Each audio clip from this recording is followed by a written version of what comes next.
good. Good. Om Sahana Vavatu Sahano Bhunaktu Sahavidyan Karavavahai Tejasvinavadhitamastu ma vidvishavahai. Om Shanti Shanti Shanti Chaitanyam Sarvagam Sarvam Sarvaguhashayam Yat Sarva Vishayatitam Tasmai Sarva Vide Namaha. Om. Very good. Welcome to you all. Welcome also to our many students attending these classes online. We continue with our study of Upadesha Sahasri, starting a new chapter today. And starting a new chapter is always a good omen, as it were, auspicious. And it turns out we're coming to the final chapters of the text. We're starting chapter 17 today, followed by only 18 and 19. And I think it looks like Sri Shankara saves the best for last, it looks like, for a couple of reasons. One is chapter 17 is a longer chapter, 89 verses. We may leave some of those verses out where he goes off, as we said in prior classes. He's now at the end of the text getting into some very technical teachings, and where it gets exceedingly technical to the point that you wouldn't enjoy it or appreciate it, we're leaving some small parts out. Like in prior classes when he talked about Vaisheshika Mata, because unless you've studied Vaisheshika in detail, you wouldn't appreciate it. We're going to see, I think in the beginning of this text, of this chapter, he goes into some linguistic analysis. And if you haven't studied Sanskrit linguistics, it won't make any sense. So some small parts we may leave out. It said the best is saved for last. The penultimate chapter, chapter 18, is entitled Tattvamasi, and not surprisingly, it's the most important chapter of the text. It's also the longest, at over 200 verses. So we'll see that next after we finish this chapter. There's a second reason I think these chapters at the end are somehow more important. Shankaracharya chooses to begin chapters 17 and 18 with prayers. Now, generally, prayer verses are included only at the beginning of a text, and we saw in the very first chapter, we indeed began with a prayer. In fact, it's the same prayer that we recite at the beginning of every class. Now, it turns out that chapter 17 begins with 3 prayer verses, chapter 18 begins with 2 prayer verses, and that's highly unusual in the middle of a text to include these prayer verses. We might wonder why. We don't know for sure. One possibility is that Shankara intended these chapters to be independent texts. We have no idea. We don't have them as independent texts. We have these chapters only as part of Upadesha Sahasri. But I think the more obvious reason is Shankara himself felt that the contents of these chapters were so important that they deserved a special introduction. So we'll see those prayer verses that introduce chapter 17 in just a moment. The title of chapter 17, breaking the words apart, Samyak Mati Prakarana. Prakarana chapter. Chapter on Samyak means proper. And Samyak followed by Mati becomes Samyang Mati, proper understanding. Of course, the whole text is about proper understanding, but this chapter in particular, Sri Krishna names Samyak Mati, and we'll see how this chapter helps us attain that proper understanding. So with that, I mentioned 3 prayer verses. We'll see the first one. Atma-gneya paro hyatma, atma-gneya paro hyatma, yasmadanyanna vidyate, yasmadanyanna vidyate, sarvagnya sarvadrikshuddhas, sarvagnya sarvadrikshuddhas, tasmai gneyatmane namaha. Tasmai atmane namaha. Atma gneyaha. Atma, the true self, is gneyaha. And I think an important observation we can make here is this text has as its primary subject matter atma-vichara. That's not true of all texts. Atma-vichara, self-inquiry, is indeed the main practice, if we can call it that, of Advaita Vedanta. But it's not true that all texts are focused so directly on self-inquiry. There are many other texts. Notice that we've hardly talked about Ishvara at all in this text. That's not the focus here.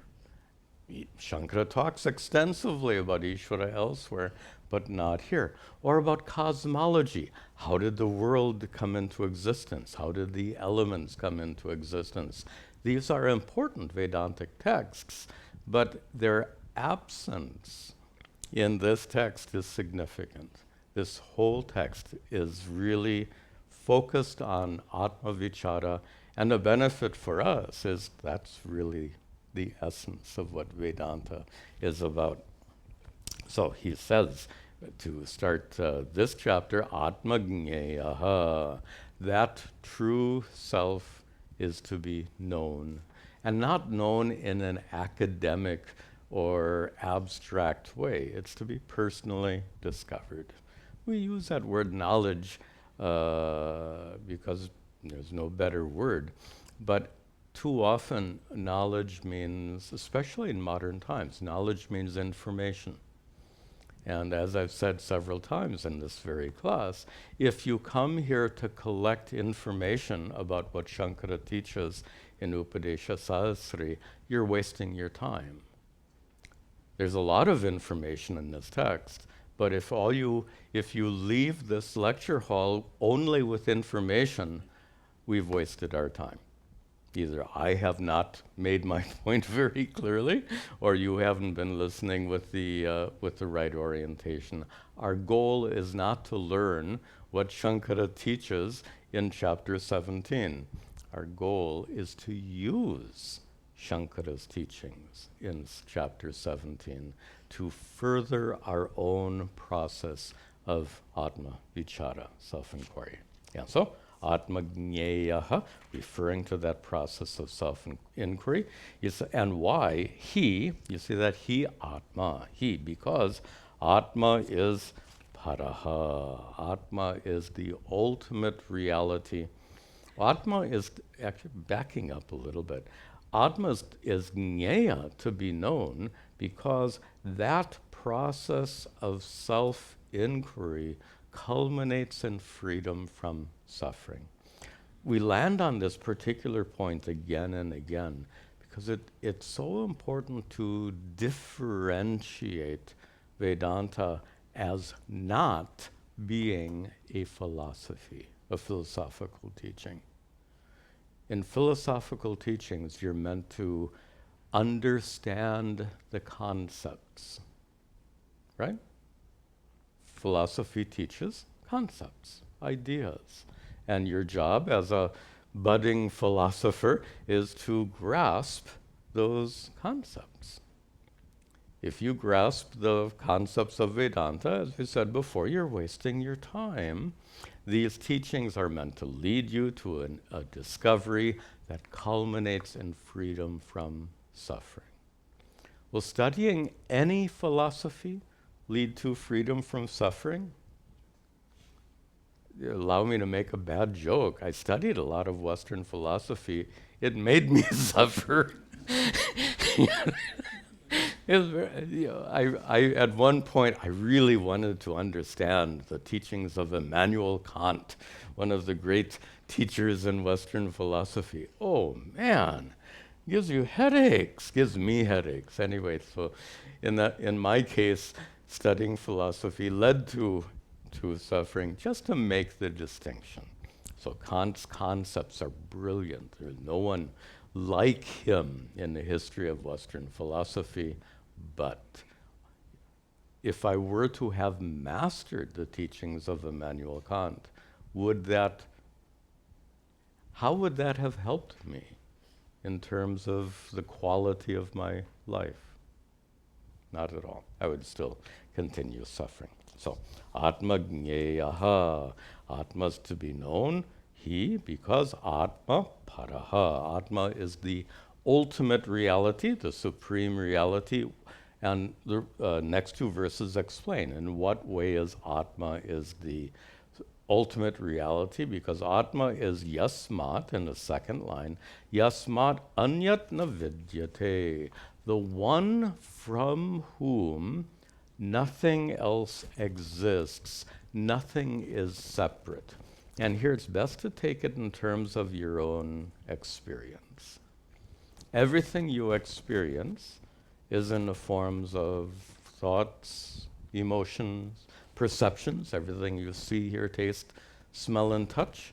All of these experiences take place in your mind, as we've discussed so many times. And as we've discussed so many times, I've asked you, what is the content of a thought? What is a thought made of? Like a pot is made of clay, what are thoughts made of? Consciousness. So consciousness is just like clay is the content of this pot, consciousness is the content of your thoughts, the content of your emotions, the content of everything you see, hear, your perceptions. Consciousness is the content or essence of everything you experience. Everything you experience, we can say, is a form of consciousness. Alternatively, we can say everything you experience takes place in consciousness. Consciousness is, in Indian music, they have a shruti, the constant pitch that's always present. Always present. So consciousness is like the shruti of your life. It is always present in every single experience. No experience takes place separate from consciousness. And that's exactly what Shankara says in this verse. All of your experiences are infused with consciousness, just as this pot is infused with clay, just like a raga is infused by the shruti. In the same way, all your experiences are infused by consciousness. Yasmat anyat na vidyate. Further, that consciousness is sarvagnaha, all-knowing. Now, this word often translated as omniscient. Good, I didn't translate it omniscient, because omniscient gives you the wrong idea entirely. Omniscient means you should know what's happening on the backside of the moon right now. There's apparently, I think there's a Chinese robot lander on the backside of the moon. Can you see it? What do you know about it? You know, it's beyond our experience, so we are certainly not omniscient in that sense. Sarvagnya then has a different meaning. It doesn't mean you know everything. It means the consciousness behind all knowledge. Knowledge is an experience that takes place in your mind. Knowledge takes place in your mind. That knowledge also, all knowledge is also infused by consciousness, just as we just said. So in that sense, your knowledge of Vedanta is infused by consciousness. Your knowledge of cooking is infused by consciousness. Your knowledge of driving a car or any skill that you may have, all knowledge infused by consciousness. Atma is also sarvadrik. This is a nice expression used frequently. The consciousness is sarvadrik, the seer present in all. The same consciousness reveals what comes in through these eyeballs. That's the same consciousness that reveals everything that comes in through your eyes. The same consciousness that reveals what comes in through the eyes of every living being, including, I suppose, cockroaches. Cockroaches must have eyes, right? I've never looked at one closely to find out. But they navigate their way around. I presume they have eyes. So whatever comes through the eye of any living being, those perceptions are revealed by consciousness, sarvadrik. And finally, shuddha. This is a topic Shankara has talked about again and again. Pure. Consciousness being pure means consciousness remains utterly unaffected by anything it reveals, anything it infuses, anything it comes in contact with. So if consciousness infuses all of your ideas, if you are, not you, let's suppose a person is, people are, some men are addicted to pornography. This apparently is quite a big problem. So suppose a man is watching some pornographic video. That experience is infused with consciousness, is it not? Like any other experience. Now the question is, how does consciousness become somehow impure due to that experience? Shuddha. The mind is certainly affected in so many negative ways through pornography, but consciousness remains utterly pure, utterly unaffected. Just the metaphor that Shankara and everyone else gives is like the sun. The sun shines on something filthy, and the sun remains utterly pure, utterly unaffected. That's what he means by shuddha, consciousness. So this atma jnēyah, this atma is to be known. And Shankara finishes this verse. We said it's a prayer verse, and he ends with a prayer. Tasmai, unto that, unto what? Jnēyatmane, unto that atma, which is to be known, namaha, salutations. So salutations unto that atma, which is to be known for all the reasons we just described. This is the first of the three prayer verses. First, he prays to atma. Second, to his, and we'll see it right now, is to the parampara, the lineage of teachers.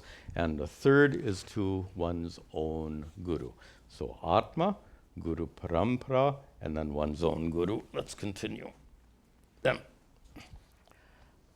paravakya pramana jnayar, paravakya pramana jnayar, deepa bhutar prakashitam, deepa bhutai prakashikam, brahma veda rahasyam yais, brahma veda rahasyam yais, ta nityam pranatosmyaham, ta nityam pranatosmyaham. Start in the third line, and yaihi, by whom. By whom, and he's talking about teachers, by the teachers, by the guru parampara, which he very nicely calls in the second line, Deepa Bhuta. Yaihi Deepa Bhutaihi. By this lineage of teachers, which are like Deepa, you would in Hindi mean Diya, same thing, lamps. And this, to compare gurus to lambs is such a beautiful metaphor. This is a teaching that we've used here when we celebrate Deepavali, and I've used to teach children. If you have a whole series of lambs, that series of lambs represents a guru parampara, and the idea of that series of lambs, you often see these rows. Avali, after all, means row. Deepa, avali, a row of lamps. So in this row of lamps, the idea is the first lamp is used to light the second lamp. The second lamp is used to light the third. The third is used to light the fourth, and so forth. So that same flame is passed on from one lamp to another. Very nice metaphor. And that really describes beautifully our Guru Parampara, that light of wisdom, which began with the ancient rishis who received that light from Ishvara. After all, they didn't have gurus, the ancient rishis.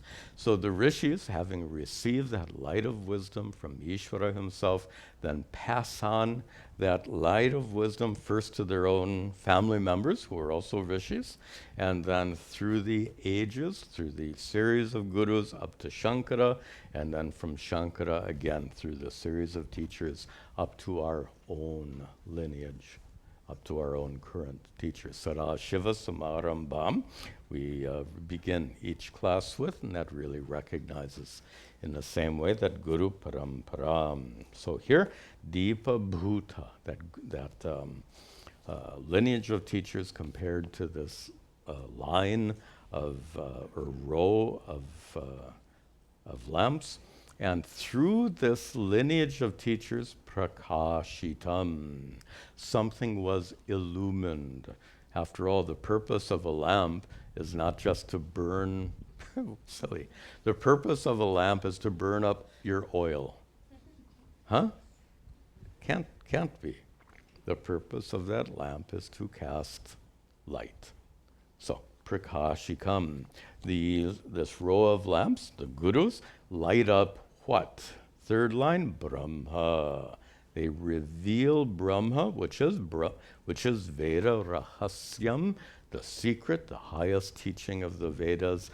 Brahman means to recognize your true nature as Brahman, as the reality of all. This is the ultimate discovery in Advaita Vedanta, as in the expression tat tvam asi, to recognize that your consciousness is not yours. It is the reality because of which everything exists. That's what the recognition of tat tvam asi, that your Atma is Brahman. I am Atma, Brahma. In the Mandukya Upanishad, that Mahavakya comes. And how do these gurus reveal your true nature as Brahman? First line, Pada Vakya Pramana Jnaihi. Because those gurus are Jnaihi, they understand how to use Pada, Vakya, and Pramana. Pada, words. Vakya, statements. Pramana, the means of knowledge, which means the methodology of Vedanta. So by using the words and statements of Vedanta, which comprise a methodology, that word pramana is so important because it shows that it's not information. It is a method, a method that leads you to discover your true self. So by using words, the words and statements of Vedanta, which comprise a pramana, an independent and valid means of knowledge, they lead you to discover your true nature, sat-chit-ananda Atma, which is identical to Satyam Jnanam Anantam Brahma. And we said before, this is a prayer verse. So Shankara concludes in the final line, Yaihi, by those gurus, and then he says, Tan unto them nityam pranataha asmi aham. Unto them, go to the end, aham, I asmi, I am, pranataha. Pranataha, you get the sense. Nata means to bow down. Pranataha. So he says, I am bowed down in reference to this great lineage of teachers, Nityam. I am constantly bowed down to this great lineage of teachers who reveals, using the teachings of Vedanta, your true nature as sat-chit-ananda Atma. So first prayer was to Atma, second is to the lineage of teachers, and the third is to one's own guru. Yadvak suryam shu sampata, yadvak suryam shu sampata, pranashtadvanta kalmashaha, pranashtadvanta kalmashaha, pranamyatan gurun vakshye, pranamyatan gurun vakshye, brahma vidya vinishchayam, brahma vidya vinishchayam. Start in the third line.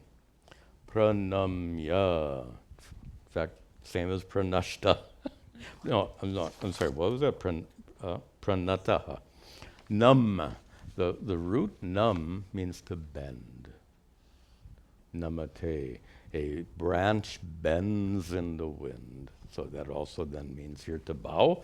Pranataha, bowed. It's a participle. Here, pranamya, which is a gerund. Having bowed. Having bowed to whom? Tan gurun. Now that sounds plural. Those gurus. But I introduced this verse by saying to your own guru. Well, the rule in Sanskrit, and actually it's the same rule in Hindi. Do you address a big shot as, some tum karo, tu ja?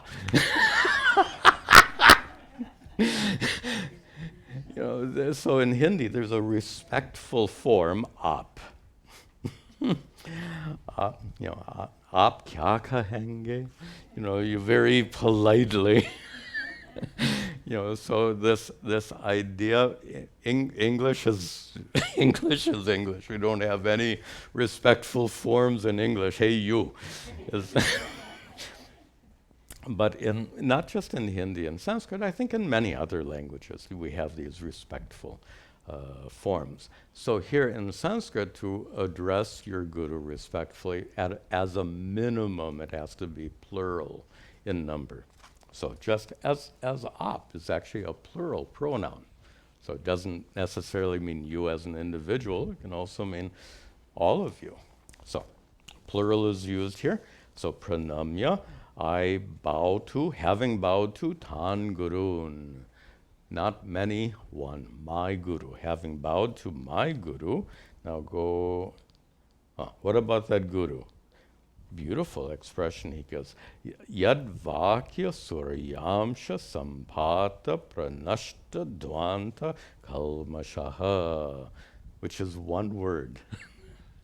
And in that one word, he gives a mixed metaphor, comparing the guru, the teachings of the guru are like the light of the sun.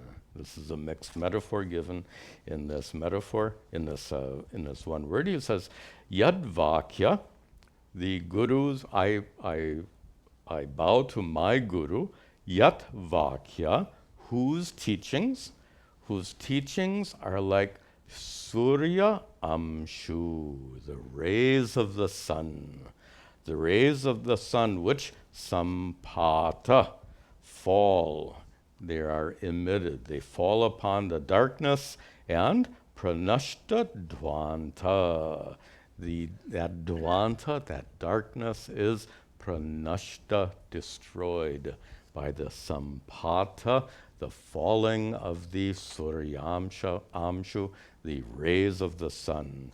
So just as the rays of the sun destroy darkness, in the same way, this, as I said, mixed metaphor, in the same way, yadvak, the teachings of the Guru, destroy pranashta, they destroy what? The dvanta, the darkness of kalmashaha.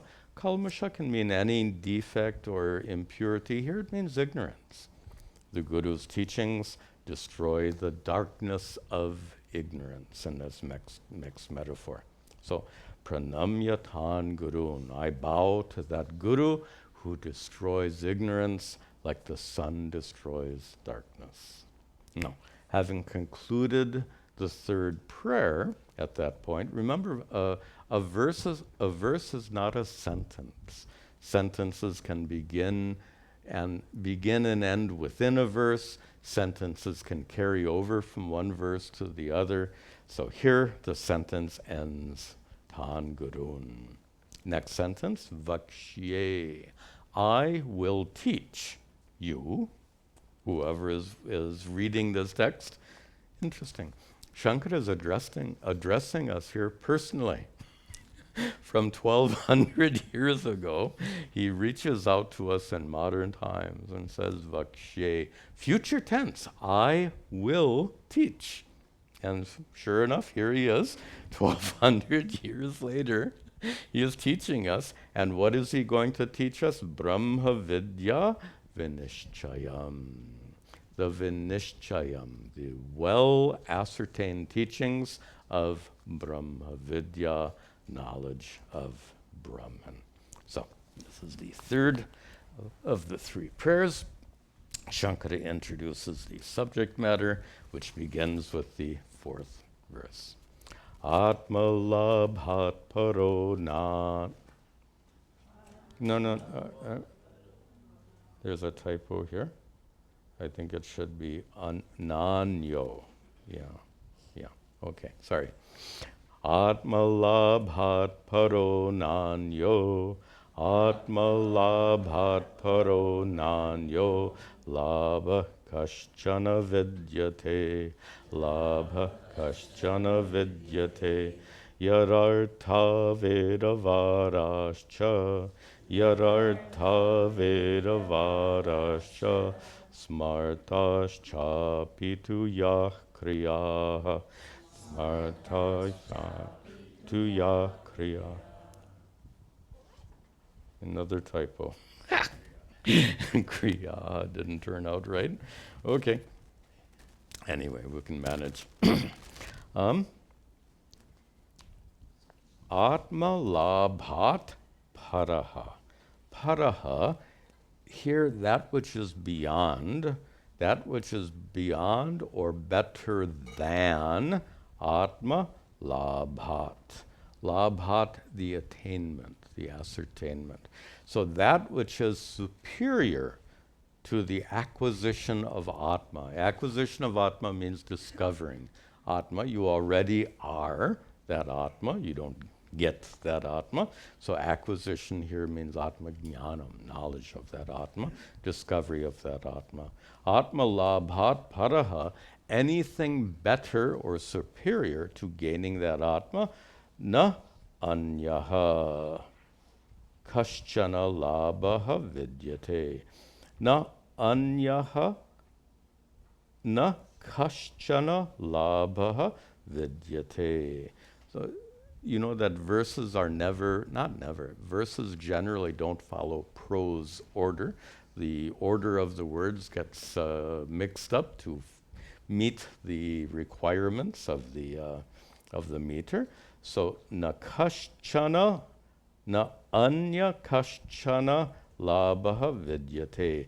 There is no other labha, attainment, na kaschana vidyate, no other attainment exists that is paraha, that is better than atma-labha. Gaining that. We'll save a discussion about that for the next verse. So he's going to explain, actually not just in the next verse, I think in the next whole section, why that is so. So take that for right now as a proposition to be proved. He says that there is nothing better than Atma to be attained in life. And instead of commenting on it right now, let's set it aside, because Shankara himself is going to explain why that is so in the coming verses. But he wants to make a little different point in this verse, and that is among the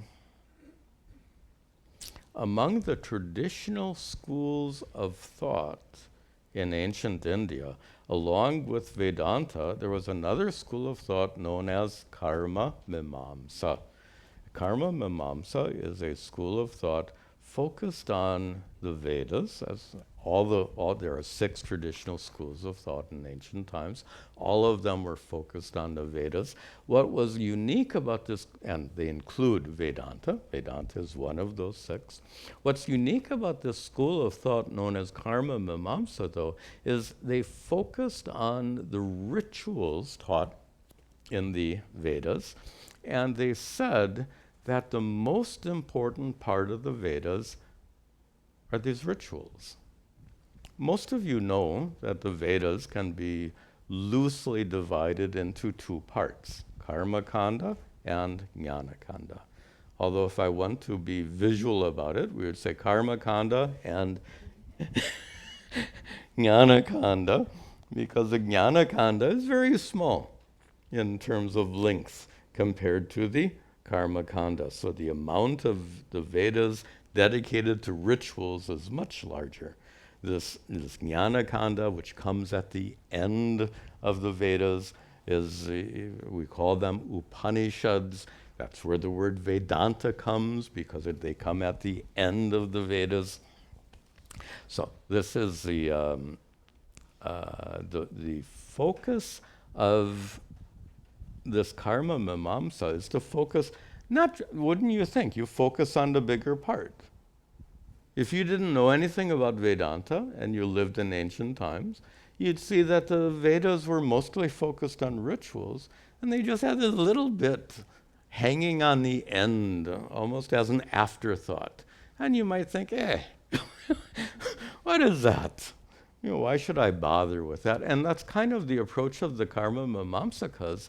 They said that the purpose of the Vedas was to teach you these rituals so that you would be engaged in this ritualistic prayer life throughout your life, so that you would gain punya and you would go to some heavenly domain. So it's a very conventional religious thought taught by these Karma Mimamsakas. And the way they explained these the Upanishads at the end, they according to the Karma Mimamsakas, these rituals found at the end of the Vedas were meant for like meditation. These are meditations meant to accompany the rituals.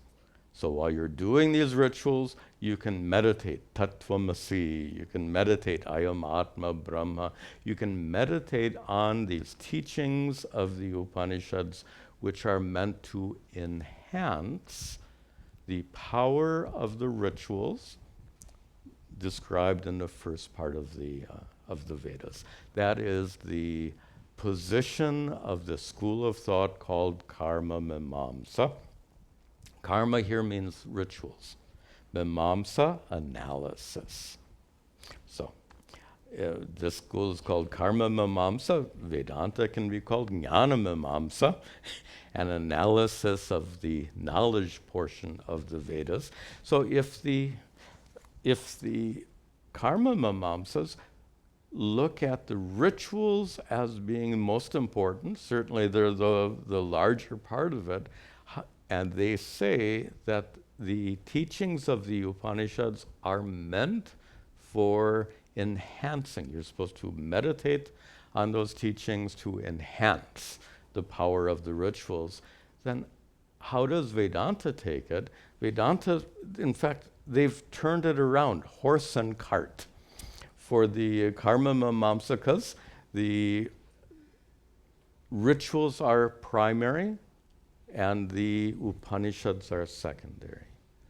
In Vedanta, the Upanishads are primary and the rituals are secondary. Now, when we say secondary, it doesn't mean unimportant. Notice, because they're all part of the Vedas. Notice the karma mamamsakas, they didn't say, oh, don't read those Upanishads. They didn't say that. They said, study them, study the whole Vedas, but understand that these Upanishads are meant for meditation to accompany the rituals. Vedanta turns it around completely and says what's primary is the Upanishads, because the Upanishads, and this is a point he's going to make in the coming verses, the Upanishads gives you a benefit that is permanent, as opposed to the benefit of these rituals. This is like a, what do they call, sneak preview, trailer of what's coming. So what's coming is a discussion about the permanence of a consequence, a benefit. Phala is the word. When you go to heaven, because you've done a bunch of rituals, you've done a finite number of rituals in this lifetime, and perhaps prior lifetimes, so you get to go to heaven for a finite period of time, one lifetime in heaven, and then you start over again in some other loka, in some other world. You get reborn. It's not a permanent result. The result, this is Vedanta's analysis of karma mamamsa. Vedanta says that if you perform these rituals, the result you get out of it is not permanent. You go to heaven for a period of time. And the Upanishads themselves make this point, that you only go to heaven for a lifetime, and then you go back, you start over again, like that Chutes and Ladders game, you start over again. In Vedanta, the result is permanent, and that's the topic that's going to be discussed here. So for that reason, Vedanta makes the Upanishads primary and the rituals, the karma kanda, secondary. But as I said, secondary doesn't mean you can ignore them. Secondary means that the performance of those rituals is helpful or perhaps even necessary for you to become prepared to receive this knowledge. This knowledge, unless you are an adhikari, a prepared student, unless you have antakarana shuddhi, purity of mind, if those are absent, these teachings won't work. Any teaching requires a degree of preparation on the part of the student. So according to Vedanta, those rituals are essential for the sake of preparation for the wisdom, to gain that knowledge taught in the Upanishads. So Vedanta doesn't dismiss the karma kanda, nor does karma mamamsa dismiss the Upanishads, but the roles are very different. And that's what Shankara, I'm giving you this elaborate explanation because now you'll make sense out of this last half of the verse. And where he says, you gotta find the verse here, okay. Yadartha Vedavadaha cha Yad Artaha. And the artha here, the object, is atma-labha, the discovery of Atma. He says, Yad Artaha, that discovery of Atma is the purpose, Yad Artaha, the purpose of what? Vedavadaha, the purpose of the teachings of the Veda, the purpose of the teachings of the whole Vedas, which means that huge karma kanda and the tiny jnana kanda, Upanishad, the whole of the Vedas is meant for the sake of discovering your true nature. How can we understand it? As I just said, the rituals are meant to prepare you for studying and understanding those Upanishads. So the Vedavadaha are the Veda Vadaha teachings. All the different rituals are meant to prepare you for this knowledge. Not only those teachings, but also smartaha cha. You know, we make a distinction of Shruti and Smriti. Shruti are the teachings of the Veda, literally that which is heard. Smarta is, or Smriti, is that which is remembered, literally, and it refers to scriptures that came later.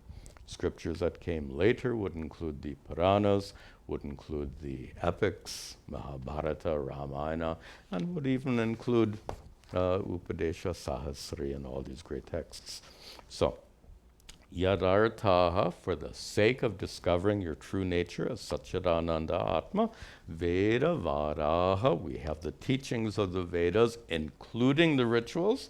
We also have the smartaha, the smriti literature, Puranas and epics and so forth, api too, and also yaha, and kiryaha, I don't know what that is, kriyaha, it should say. And kriya here refers to rituals. Yaha, kriyaha, all the rituals. And the rituals, not just the rituals which are in the Vedas, which are called shrauta. Shrauta means of the Shruti. So there are shrauta rituals that are dictated by the Vedas. There are also smarta rituals, which are found in the Smriti, in the later texts. So all these rituals are also done not for the sake of going to heaven. These rituals are done for the sake of antakarana shuddhi, becoming prepared to gain this knowledge. Then, previously he said that there's no achievement in life is superior to discovering your true nature, was said in a prior verse, and now he begins to answer why that is so. Atmarto pihiyo labaha, atmarto pihimo labaha, sukayeshto viparyayaha, sukayesho viparyayaha, atmalabha paraprokto, atmalabha paraprokto, nityatvat brahma vedibihi, nityatvat brahma vedibihi. So he begins, because, and he is answering now, he's replying, because is connecting to the first half of the prior verse, where he says there is nothing superior to the acquisition, discovery of Atma. Why? Because, yaha labaha, because that attainment, yaha labaha, any attainment which is atma artaha api, for one's own sake. And here atma simply means one's own. Atma doesn't always mean sat-chit-ananda atma. It can be used as what's called a reflexive pronoun, simply referring to oneself. Hindi mein you say khud, in that sense, oneself. So atmartaha, any attainment which is for one's own self, sukhaya ishtaha, is desired, sukhaya, for the sake of one's own happiness, contentment, inner peace. Okay, this we know. Anything that you pursue in life, whether it's a materialistic goal or a spiritual goal, why do you pursue them? It's all for the same reason, right? Happiness, contentment, inner peace, whatever language you like to use. So you have this choice. You can pursue material things for the sake of contentment and inner peace, and you can pursue spiritual things. And whenever I give this twofold comparison, you have this choice, prayas and shreyas. The discussion comes in one Upanishad. It reminds me so much of driving down the road to my guru's ashram in Pennsylvania. I like this metaphor. It's a real life metaphor. Because if you go to his ashram in Saylorsburg, Pennsylvania, you get off the highway. Is it Route 33? Is it? Right. So you get off of Route 33 at the exit, and you're driving down the road, and you see two signs. On the left is a sign for a huge flea market. On the right is a sign for Arsha Vidya Gurukulam. And you have a choice. You can turn left or you can turn right. And the fact is that the vast majority of people driving down that road, they turn left.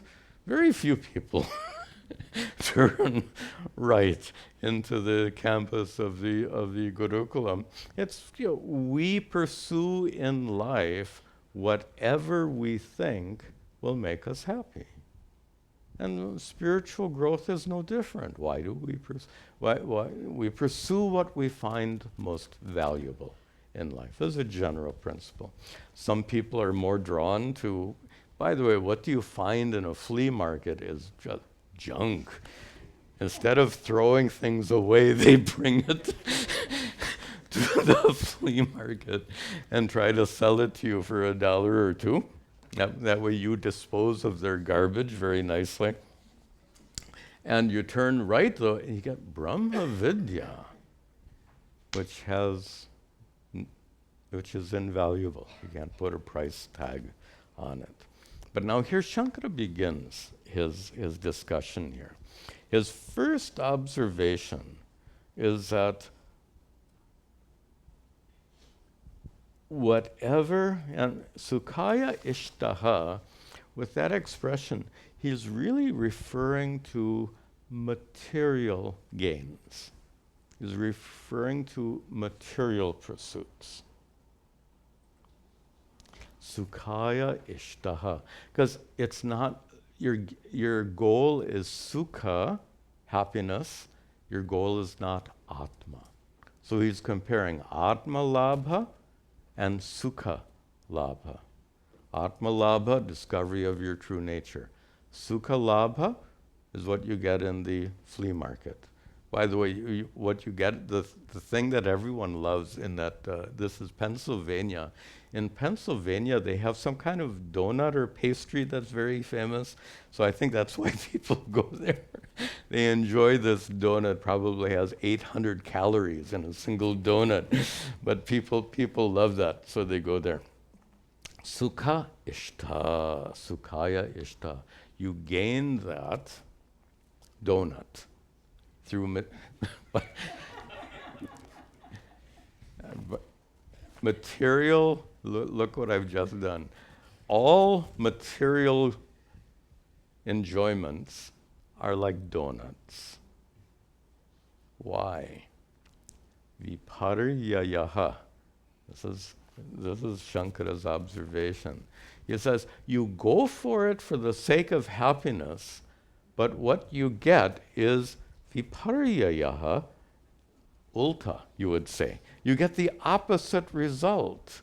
So you enjoy that donut, and then you suffer the consequences here, right?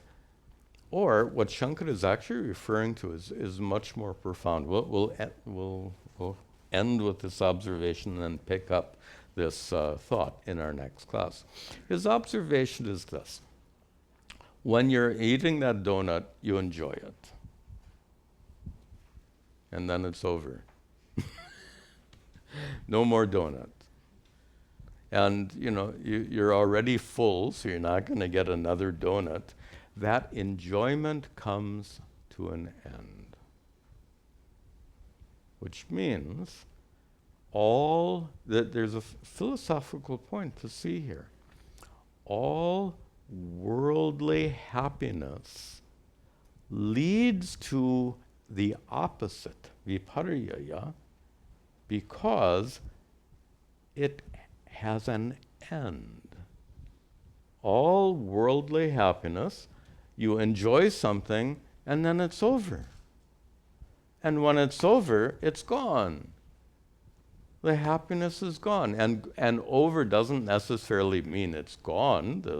In this case, the donut is gone, it's consumed. But suppose you buy a new car. You all know the feeling, how nice it is to get into your new car for the first time. It'll never be so clean again. As it is when you buy it, and everyone talks about this new car smell. So anyway, there's some unusual pleasure associated with driving that new car. Tell me, how long do you feel that pleasure of having the new car?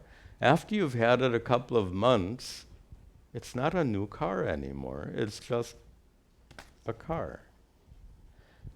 So just as that new car smell goes away, the new car happiness goes away. Like the donut happiness goes away. And when that happiness goes away, the consequence is you've lost a source of happiness. You've lost the new car happiness, which means now you need something else. You need a new kick. A new kick, it's like an addiction. Somebody takes a drug, they get high. When that drug wears off, the expression they use is, they need another hit, is the expression used. They need another dose of that drug. Tell me, isn't worldly enjoyment kind of the same? You get that hit, as it were, driving your new car. After a while, you need another hit. What do you need? You need a widescreen TV. You need new clothes. You need some new decorating of your house. Whatever it is, we go from one thing to another, chasing after temporary hits of happiness, like an addict chasing after temporary hits of happiness from their drug of choice. That's a pretty grim assessment of chasing worldly happiness. And it's intentionally grim because Shankara uses the word paryayaha, which means literally opposite. You're looking for happiness and you get the opposite. So the drug addict is chasing happiness. What kind of life do you have when you're a drug addict? You're miserable. They get the opposite. In the same way, if you're seeking contentment through worldly gains, your worldly pursuits lead to the opposite, misery. So it's a very grim assessment, and Shankara uses this very powerful word to suggest it be paryayaha. We'll see the second half. We'll pick up this thought and continue the second half of the verse in the next class. Om sarve bhavantu sukhinah, sarve santu niramayaha, sarve bhadrani pashyantu, ma kaschad dukkha bhag bhavet, asato ma sadgamaya, tamaso ma jyotirgamaya, mrityorma amritangamaya. Om shanti shanti shanti. Om. That's it. Very nice. All right. Where is this? This one.